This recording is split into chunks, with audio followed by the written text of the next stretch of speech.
గత 5 ఏళ్లలో వైసీపీ చేయని అభివృద్ధిని కేవలం 5 నెలల్లోనే చేసి చూపామని మంత్రి సవితమ్మ అన్నారు. శ్రీ సత్యసాయి జిల్లా సోమందేవిపల్లి మండలంలోని సాయినగర్లో ఎన్ఆర్ఈజీఎస్ నిధుల క్రింద నిర్మిస్తున్న నూతన రోడ్లు, డ్రైనేజీలను ఆమె పరిశీలించారు. ఈ సందర్భంగా పనులు నాణ్యతతో చేపట్టాలని గుత్తేదారులకు చెప్పారు. గత వైసీపీ ప్రభుత్వంలో జగన్ ప్రజలను మోసం చేశారన్నారు. చంద్రబాబు నాయుడుపై నిందలు వేయడం తప్ప రాష్ట్ర అభివృద్ధిపై దృష్టి పెట్టలేదని విమర్శించారు. ఏపీని అప్పుల ఆంధ్రప్రదేశ్గా చేశాడని ఆగ్రహం వ్యక్తం చేశారు. నేడు జరుగుతున్న అభివృద్ధి పనులు చూసి రాష్ట్ర ప్రజలు హర్షం వ్యక్తం చేస్తున్నారన్నారు. అనంతరం చంద్రబాబు తలపెట్టిన విజన్ 2047 పనులు త్వరలో మొదలవుతాయన్నారు.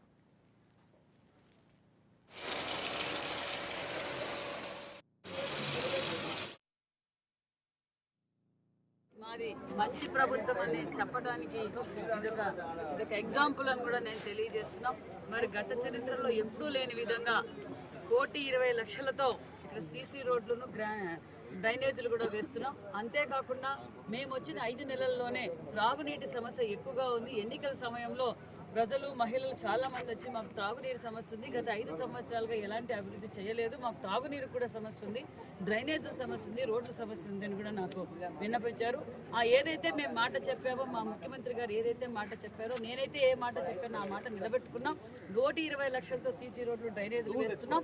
అదేవిధంగా డ్రింకింగ్ వాటర్ సమస్య ఉందని చెప్పి 4 బోర్లు వేసి వాళ్ళకి ఆల్రెడీ పైప్ లైన్ ఇచ్చి డ్రింకింగ్ వాటర్ కూడా అందజేశాం. గంగాదేవి వంకకాడ కూడా కొన్ని ఏండ్లుగా ఈ కోరిక, వాళ్ళకు కొన్ని ఏండ్లుగా వాళ్ళు బాధపడుతున్నారు. మరి మేమైతే ఎన్నికల్లో మాట ఇచ్చాం, అక్కడ కల్వర్ట్ కడతామన్నాం. కల్వర్ట్కి కూడా రైతులందరికీ ఉపయోగకరంగా ఉండాలని అక్కడ కల్వర్ట్ కూడా ఒకటి ఏర్పాటు చేశాం. ఏదైతే ఎన్నికల సమయంలో మేనిఫెస్టోలో చెప్పిన విధంగా తొలి సంతకం మెగా డిఎస్సీ అన్నాం, తొలి సంతకం చేసాం, ఉచిత ఇసుక ఇచ్చాం, అదేవిధంగా దీపం పథకం ఇచ్చాం, పెన్షన్ ఇచ్చాం, అదే కాకుండా ఉచిత ఇసుక ఇచ్చాం. ఈరోజు సామాన్యమైన భవన కార్మికులు కావచ్చు, సామాన్యమైన వాళ్ళు ఇల్లు కట్టుకోవచ్చు. ఎవరైనా చనిపోతే ఒక సమాధి కట్టుకోవడానికి కూడా గతంలో ఒక ట్రాక్టర్ ఇసుక కావాలంటే 6 నుంచి 7 వేలు వచ్చేది. ఈరోజు ఉచిత ఇసుక ఇచ్చాం. అదేవిధంగా అభివృద్ధి ధ్యేయంగా మేము పనిచేయబోతున్నాం. మన రాయలసీమకు కూడా ఏదైతే మాట చెప్పారో హైకోర్టు బెంచ్ ఇచ్చారు ముఖ్యమంత్రి గారు. మరికొన్ని పరిశ్రమలు కూడా ఇక్కడికి రాబోతున్నాయి. అంతేకాకుండా బీసీకు, బడుగు బడిగిన వర్గాలకు 39,000 కోట్ల నిధులు ఇచ్చిన ఘనత ముఖ్యమంత్రి చంద్రబాబు నాయుడు గారు. కడప జిల్లా రాయచోటి నియోజకవర్గంలోని సిబ్యాల గ్రామం